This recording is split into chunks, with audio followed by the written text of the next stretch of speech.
What perfect timing for everything here. I'm sitting in my chair, watching the intermission between Vancouver and Dallas, having just wrapped up watching the Montreal Canadiens game against the Detroit Red Wings. Two of my favorite teams going head-to-head in a playoff-esque level of importance matchup today, as the Wings slightly behind Montreal in the wildcard race. Montreal trying to hold on to that lead. The Wings, of course, have games in hand, so this game right here was going to be for all the marbles. And guess what? Montreal, who already had a higher percentage odds of making the playoffs based off of the points in the games played, end up getting a massive 2 points in regulation, pulling down the Red Wings' chances by, let's go over to moneypuck.com.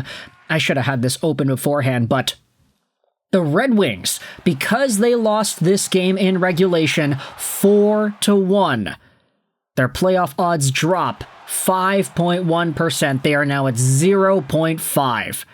The Montreal Canadiens, on the other hand, because they beat Detroit in regulation, their playoff odds are now at 96.3%.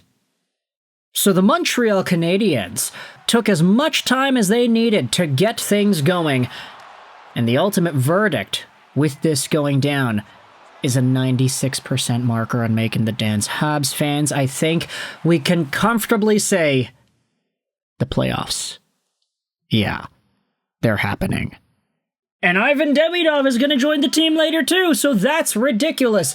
Man, is it the perfect time to be a Montreal Canadiens fan, is it not? Let's talk about this game, though, between Montreal and Detroit, because, of course, I love the Wings too. It's unfortunate to see them falter in the ways that they did in this game, but still, there are other conversations to be had about this squad, like the fact that they had a super stellar start. The Detroit Red Wings outshot Montreal 23-4 in the first period of the game. They were leading 1-0 at the halfway mark of the first period, with a beautiful goal scored by Dylan Larkin. It's Patty Kane who walks right in, down the wing, tosses it towards the goal, and Larkin is there on the back door.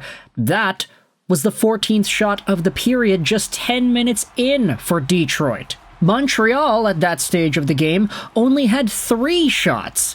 So Detroit was absolutely taking it to the Habs in the first 20 minutes of this hockey game.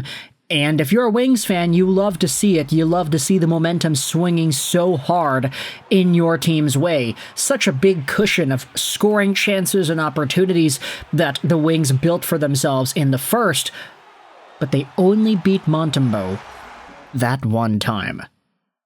Second period comes, and the Wings start to lose a little bit of steam. They only had 9 shots on goal in the second. The Habs had 7, but the only goal scored in the second period, it's none other than Cole Caufield.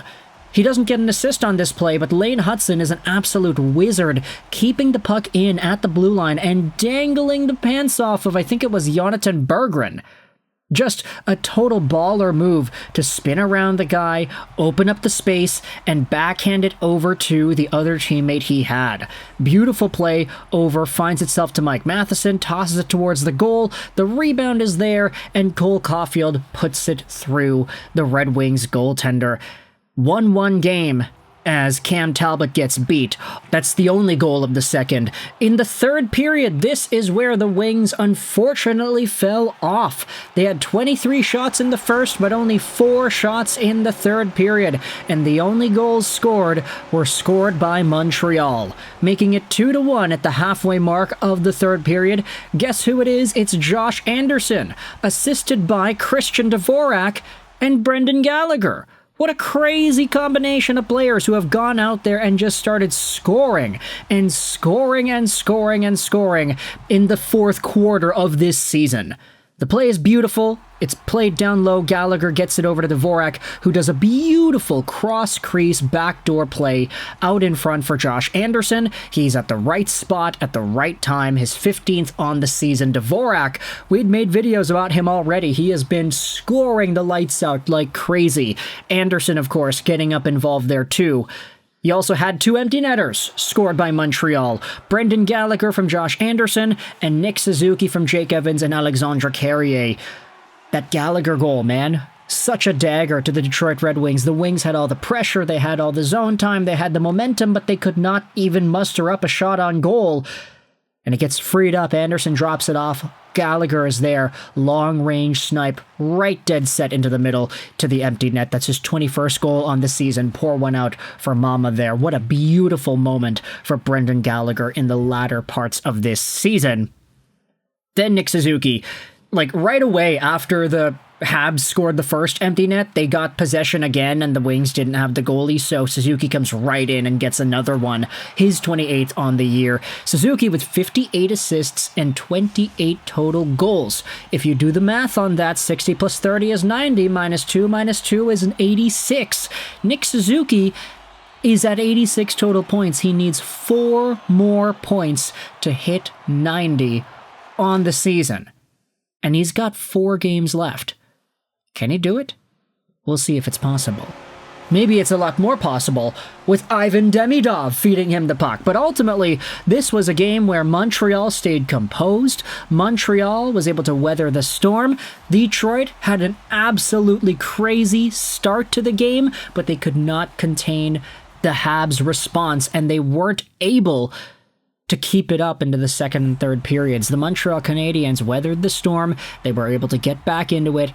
It's not really the best formula for winning hockey games, of course, going down 20-something to 4 in shots on goal in a period, whilst being outchanced like crazy. It's not ideal, but to see the Montreal Canadiens stay composed and inevitably wait for the wheels to fall off of the Wings in this game, it just speaks volumes to the mindset and the mental capacity that this team is capable of achieving. Not to mention Sammy Montembeault too. Big shout out over to Montembeault, who, of course, allowed the Habs to only be down by 1 in the first period, despite being outshot as much as they were.